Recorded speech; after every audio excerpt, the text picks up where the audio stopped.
दिसंबर की एक सर्द सुबह हरीश अपने ऑफिस के लिए निकला। आज उसे थोड़ा जल्दी ऑफिस पहुंचना था क्योंकि आज उसको अपनी प्रेजेंटेशन देनी थी जिस पर उसका भविष्य टिका हुआ था। क्योंकि काफ़ी समय से उसकी परफॉर्मेंस ऑफिस में खराब चल रही थी और उसने आज की प्रेजेंटेशन पे काफ़ी मेहनत की थी और आज वो किसी भी हालत में देर से ऑफिस नहीं पहुंचना चाहता था। इसलिए उसने शॉर्टकट लेने की सोची और अपने बाइक मलौठी गांव के रास्ते पर मोड़ दी। पक्की सड़क पे उसके ऑफिस का रास्ता तकरीबन 15 किलोमीटर का पड़ता था और इस रास्ते से कुल 8 किलोमीटर का, लेकिन ये रास्ता कच्चा था इसलिए उसने कभी ये रास्ता नहीं लिया। एक कारण और था ये रास्ता ना लेने का। हरीश को भूतों से बहुत डर लगता था। उसने कभी कोई हॉरर मूवी भी देखी नहीं थी। जब भी हरीश अकेला होता उसे ये लगता कि कोई उसे पीछे से घूर रहा है। तभी उसकी परफॉर्मेंस भी लगातार गिरती जा रही थी और इस रास्ते पे तो एक शमशान भी पड़ता है जिसके कारण तरह तरह की अफवाहें फैली हुई थी कि इस रास्ते पर भूत दिखाई देते हैं। कभी सुनने में आया है कि कोई लड़की लिफ्ट मांगती हुई दिखाई देती है, जो उसे लिफ्ट देता है उसका खून पी जाती है, वगैरह वगैरह। खैर, हरीश ने धड़कते दिल के साथ ये सोचकर कि सुबह के टाइम कोई भूत वगैरह नहीं मिलते, अपनी बाइक उस कच्चे रास्ते पर उतार दी। कच्चे रास्ते पर जैसे ही अक्सर देखा जाता है कि रास्ते के दोनों तरफ झाड़ियां ऊपर उठकर एक दूसरे से मिल जाती हैं, जिससे कभी कभी उन रास्तों पर झाड़ियों की गुफा सी बन जाती है। वो हरीश को ऐसे लगती है जैसे कोई शैतान के मुंह में जा रहा हो। किसी तरह वो राम राम करते आधा रास्ता पार किया। वो बस डरे जा रहा था कि सुनसान रास्ते से भी और अपने भविष्य को लेकर भी। और सोने पर सुहागा ये हुआ कि ऐन शमशान के सामने उसकी बाइक पंचर हो गई।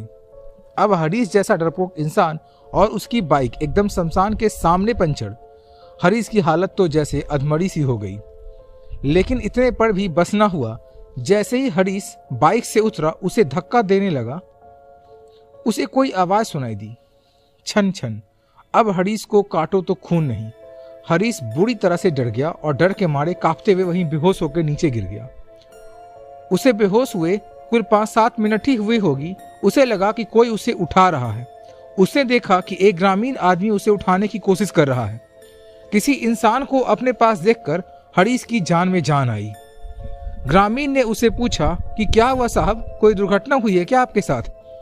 हरीश ने अपना डर छुपाते हुए कहा, नहीं नहीं, वो बाइक के टायर पंचर हो गई थी और संतुलन बिगड़ गया था, बस और कुछ नहीं। ग्रामीण, चलिए आपको पक्की सड़क तक छोड़ दूं, वैसे मुझे भी वहां जाना है। हरीश ये सोचकर कि चलो एक से भले दो, उस ग्रामीण के साथ हो लिया।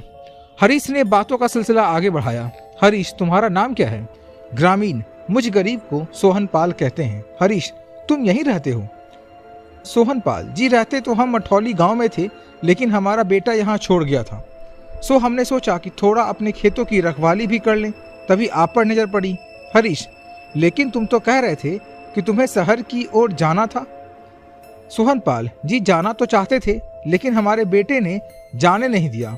बहुत बीमार थे तो खुद ही नहीं जा पाए।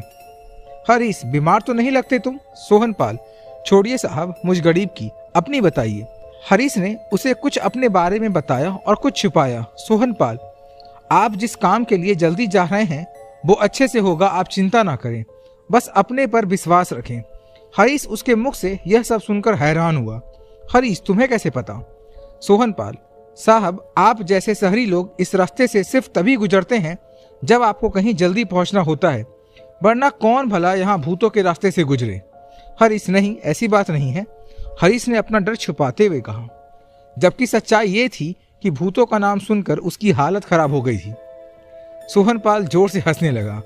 उसकी हंसी सुनकर हरीश एकदम डर सा गया और उसकी आंखें सोहनपाल के पैरों की तरफ चली गई, जिसे देखकर वो बुरी तरह से कांपने लगा, क्योंकि सोहनपाल के पैर उल्टे थे और हरीश ने सुन रखा था कि भूतों के पैर उल्टे होते हैं। तो क्या सोहनपाल जिससे वो इतनी देर से बात कर रहा था एक भूत है? सोहनपाल उसकी हालत देखकर सब कुछ समझ गया, तो सोहनपाल ने हरीश से कहा कि अब तुम्हें डरने की जरूरत नहीं है, अब तो तुम और मैं एक जैसे ही हैं। क्या? हरीश आश्चर्य से चिल्लाया। सोहनपाल ने उसे हाथ के इशारे से पीछे की तरफ देखने को कहा। हरीश वो नज़ारा देखकर बिल्कुल डर गया। पीछे हरीश की लाश पड़ी थी। हरीश सोहनपाल की तरफ देखने लगा। सोहनपाल कह रहा था, इसमें हैरानी की क्या बात है साहब, आप जिंदा कब थे? हर पल तो आपने जिंदगी किसी न किसी डर के साए में गुजारी है। कभी भूतों का डर, कभी बॉस का डर, कभी नौकरी जाने का डर। जिंदगी जी ही कब आपने? थोड़ा रुककर सोहनपाल फिर से बोला, साहब अपने साथ साथ अपनों की जिंदगी भी दूभर कर रखी है आपने। हरीश, ये तुम क्या कह रहे हो? सोहनलाल, आज तुमने इस डर से कहीं तुम लेट ना हो जाओ, घर के सभी घड़ियों में 4 बजे का अलार्म नहीं लगाया? हरीश, हाँ इसमें क्या है? सोहनपाल, जल्दी तुम्हें उठना था तो तुमने पूरे घर को जल्दी उठा दिया। हरीश, हाँ लेकिन मैं क्या करूं, मेरा स्वभाव ही ऐसा है। छोटी छोटी बातों पे डर जाता हूँ, किसी को अपनी फीलिंग्स नहीं बता पाता। कभी रात को सफर नहीं करता क्योंकि डर लगता है भूतों से। सोहनपाल, स्वभाव ऐसा है, नहीं था डर जाता हूँ, नहीं डर जाता था। अब तुम हो नहीं थे तो मर चुके हो। अब तुम हर डर से आजाद हो, हर तरह के चिंता से दूर हो। हरीश, तुमने मुझे मारा? सोहनपाल, हाँ, मैंने नहीं, तुम्हें तुम्हारे डर ने मारा है। अब चलो, चलने का टाइम हो गया है। हरीश को ऐसे लगा कि वह हवा में उड़ रहा है। हरीश एकदम से चिल्लाया, नहीं मुझे नहीं जाना, मैं मर नहीं सकता, छोड़ दो मुझे, छोड़ दो, उतारो मुझे। अचानक हरीश जमीन पर आ गिरा। अरे इसे तो होश आ रहा है। हरीश को यह सब सुनाई दिए। हरीश को ऐसा लगा जैसे वो सोकर उठा है। उसे अपने चारों तरफ 5-6 ग्रामीण दिखाई दिए जो उसे उठाकर गांव की तरफ जा रहे थे और हरीश के अचानक होश में आने से उसको गिरा बैठे। वो हैरान होकर इधर उधर देखता है। क्या हुआ बाबू, क्या ढूंढ रहे हो? एक ग्रामीण ने पूछा। हरीश, सोहनपाल, लगता है इसकी भी सोहन चाचा से भेंट हो ही गई। ये कहकर सभी ग्रामीण हंसने लगे। अरे अब तो चाचा इसे संभाल ही लेंगे, ये कहकर सभी ग्रामीण वहां से चल दिए। खड़ा हरीश अब भी यही सोच रहा था कि ये सच था या कोई सपना। वो अपनी बाइक की तरफ पलटा, तभी उसे फिर से आवाज सुनाई दी, छन छन। लेकिन अब की बार वो डरा नहीं। उसने उस आवाज को गौर से सुना। वो आवाज उसके हाथ में लटक बाइक की चाबी के छल्ले से आ रही थी। तभी उसे याद आया कि इस छल्ले में उसी ने एक ताबीज बांधा था और उसी की आवाज थी। अब हरीश मुस्कुराया। जिस चीज को उसने डर भगाने के लिए रखा था, आज उसी ने उसे इतना डरा दिया।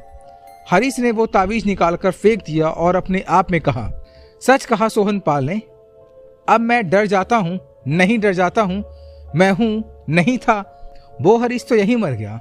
अब ये हरीश किसी से नहीं डरेगा। हर मुसीबत का सामना अब मैं डट कर ही करूँगा।